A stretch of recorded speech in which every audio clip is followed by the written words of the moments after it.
کس نے اس یتیم کو رلا دیا جس کے باپ کو میں نے مٹی کے نیچے چھپایا ہے. جو روتے یتیم کو چپ کروا دے گا اس کے لیے جنت ہے. جب یتیم روتا ہے تو اللہ تعالیٰ اس کے آنسو گرتے ہیں تو اللہ تعالیٰ اپنا دست قدرت اس کے آنسوؤں کے نیچے دے دیتے ہیں کہ آنسو زمین پہ نہ گریں.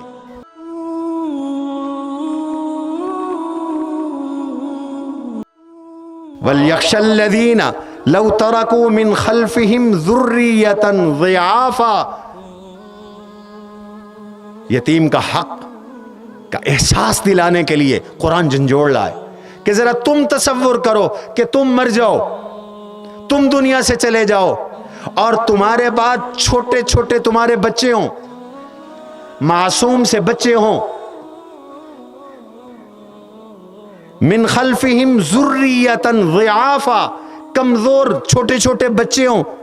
خافوا علیہم، اور اس مرنے والے کو ان بچوں پر خطرہ ہے، ڈر ہے، کوئی ان کی زمین پہ قبضہ نہ کر لے، کوئی ان کے مکان پہ قبضہ نہ کر لے، کوئی ان کی جائیداد پہ قبضہ نہ کر لے، یہ بھوکے نہ مر جائیں، میرے بچے تعلیم سے محروم نہ ہو جائیں، میرے بچے لباس سے محروم نہ ہو جائیں، میرے بچے ان کے حقوق کو لوگ سلب نہ کر لیں. تمہیں ان پر خطرہ ہو تو جیسے تم اپنے ان بچوں کے بارے میں فکر مند ہو اور انصاف چاہتے ہو اور تقوی چاہتے ہو، خوف خدا چاہتے ہو، فَلْيَتَّقُوا اللَّهَ وَلْيَقُولُوا قَوْلًا سَدِيدًا. ایسے دوسرے لوگ جو دنیا سے چلے گئے ان کے بچوں کے سلسلے میں بھی خوف خدا پیدا کرو، اپنے اندر خوف پیدا کرو. وَلْيَتَّقُوا اللَّهَ، اللہ سے ڈرو. وَلْيَقُولُوا قَوْلًا سَدِيدًا، اور ان یتیم اور مفلوق الحال اور بے سہارا بچوں اور ان طبقات کے بارے میں ٹھیک ٹھیک بات کرو، بغیر لگی لپٹی کے کہو، سچ کہو، ان کو ان کا حق دلاؤ، ان کا مال بھی نہ کھاؤ، ان کی تربیت کا خیال کرو، ان کی تعلیم کا خیال کرو، ان کے نشو و نما کا خیال کرو، ان کی کفالت، وکالت، رعایا اور حمایہ اور حفاظت کا اہتمام کرو، خیال کرو، یہ تمہاری ذمہ داری ہے. لوگ چھوٹے بچوں کا مال کھا جاتے ہیں، چچے کے پاس ہے، تائے کے پاس ہے، ماموں کے پاس ہے، پرواہ نہیں، زمینوں کا تبادلے کر لیے، کھاتا مشترک تھا، اچھی زمین اپنے لیے کٹوا لی، بنجر زمین یتیم کے لیے، وہ تو کو بولنے والا ہے نہیں. قرآن کا الذین یأکلون اموال الیتامی ظلما انما یأکلون فی بطونہم نارا وسیصلون السعیرا. جو ظلماً یتیم کا مال کھاتے ہیں وہ مال نہیں کھا رہے، وہ دوزخ کے انگارے کھا رہے ہیں اور پھر جہنم میں جائیں گے. کتنی تاکید ہے. اور ایک موقع پر آپ نے یہ 2 انگلیاں اٹھا لی یوں اور فرمایا میں اور یتیم کی کفالت کرنے والا جنت میں ایسے ایک ساتھ ہوں گے جیسے یہ 2 انگلیاں ساتھ ہیں.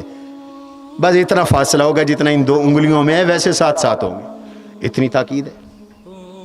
اور ایک حدیث میں آتا ہے جب یتیم روتا ہے تو اللہ تعالیٰ اس کے آنسو گرتے ہیں تو اللہ تعالیٰ اپنا دست قدرت اس کے آنسوؤں کے نیچے دے دیتے ہیں کہ آنسو زمین پہ نہ گریں، اور کہتے ہیں من یبکی ھذا الیتیم الذی قد واریت والدہ تحت التراب. کس نے اس یتیم کو رلا دیا جس کے باپ کو میں نے مٹی کے نیچے چھپایا ہے. من اسکتہ فلہ الجنہ، جو روتے یتیم کو چپ کروا دے گا اس کے لیے جنت ہے. کتنا شارٹ کٹ رستہ ہے جنت کا.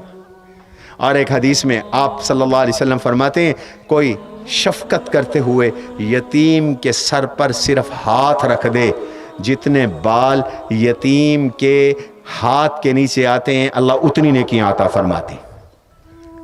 اور علماء نے لکھا ہے کہ یہ دنیا کی وجہ سے، گناہوں کی وجہ سے جو دل کے اوپر آلودگی ہے، زنگ چڑھا ہوا ہے، اس کو ہٹانے مٹانے کا ایک طریقہ ہے ان غریبوں کے ساتھ بیٹھو، ان کے ساتھ کھانا کھاؤ، یتیموں کے ساتھ بیٹھو، ان کے ساتھ کھانا کھاؤ، مفلوق الحال طبقات میں جا کے بیٹھو، ان کی خبرگیری کرو، تمہارے دل نرم ہوں گے، قساوت قلبی دور ہوگی، دل کی سختی دور ہوگی، دل میں نرمی پیدا ہوگی۔